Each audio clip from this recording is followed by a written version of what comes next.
Does anyone remember the SpongeBob episode, The Sponge Who Could Fly, that aired in March 2004? It was dubbed the Lost Episode by its commercials based on the episode storyline, where Patchy the pirate uses a treasure map to find the SpongeBob episode that he lost. The night before the episode was aired, I was sick with the norovirus. I was vomiting almost every 5 minutes, and I was feeling too ill to fall asleep. So I stayed up and watched TV. At around 2:30 a.m., my stomach started to settle, so I planned to turn off the TV and try to fall asleep. But as I was reaching for my remote control, the opening for the SpongeBob TV show started playing. SpongeBob was my favorite show at the time, so I couldn't miss out on watching it. Although, I thought it was kind of strange that they were showing SpongeBob in the middle of the night, but I didn't think much of it. When the opening played, I noticed that the contrast of the animation was slightly darker than usual, and the theme sounded a bit harsh and raspy. This made me feel a little uncomfortable, but I also tried brushing that off. The title card read, Lost Episode. So I figured that there was a mishap and Nickelodeon was accidentally airing The Sponge Who Could Fly. When the episode started playing, it immediately looked out of the ordinary. It started off with SpongeBob, sitting on his bed, slouched and looking downward with a somber look on his face. This was definitely not like himself. SpongeBob is so optimistic all the time. Why would he be acting like this? After about 10 seconds of seeing SpongeBob like this, he let out a big sigh, then looked over to his bedside barrel, and the screen zoomed in on a pill bottle that was sitting beside his clock. Once the screen zoomed in close enough to read the text on the bottle, it showed that it was a Prozac bottle. The show then panned to a scene with a much brighter contrast, showing SpongeBob taking one of the pills and running off smiling and laughing. The fact that SpongeBob had to take pills to be, well, himself made me feel uneasy, especially because mental disorders and antidepressants are more mature themes that obviously shouldn't find a place in any kid's cartoon. It should be noted that this was seen on a show intended for kids.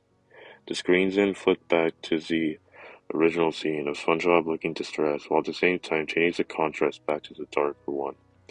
The screen froze on SpongeBob for a few seconds, then flickered to a new scene.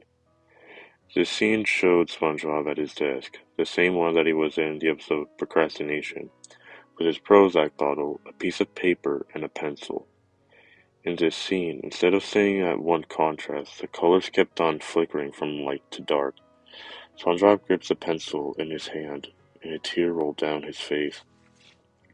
The part that bothered me the most was that the tear didn't look like the usual blue cartoon-style tears that the characters in SpongeBob would usually cry out. This tear looked completely realistic, as if there had been a drop of water rolling down my TV from his eyes. SpongeBob wiped the tear from his face with his sleeve and began to write on the paper, reading out loud what he was writing. I can't take it anymore, he said. As soon as he got that sentence out, a faint noise started playing in the background. It sounded like a child crying. This noise continued playing as SpongeBob continued writing. My life has been horrible, and it hasn't gone better. My best friend, Patrick, is only my best friend because he doesn't know any better. My neighbor, Squidward, hates my guts. He would probably be happy if I wasn't around anymore. SpongeBob stopped writing and talking and started weeping loudly. The color flicking started getting faster, and the cries in the background started getting louder, and it sounded like more children were beginning to cry. It could have just been my imagination, but I remember hearing one of the children very faintly yell, "He's gonna do it!" The children's cries get louder, and the colors keep flickering faster as SpongeBob keeps writing. The only job I can get is being the fry cook at the Krusty Krab. My boss, Mr. Krabs, refuses to give me an actual paycheck, and he basically uses me to get more customers. I'm in my 20s, and I still don't have my driver's license. Sandy's the only girl I've ever had in my life, and even she's just a friend. She's never had any interest in me. I'm sure she's only my friend because she feels sorry for me. I'm sorry if I'm hurting anyone at all for doing this, but I just can't live like this anymore. The screen froze for a few seconds. Then the show continued, with SpongeBob writing his final sentence. The contrast stayed dark instead of flickering from light to dark, and the children stopped crying. It was absolute silence except for SpongeBob saying, "Goodbye."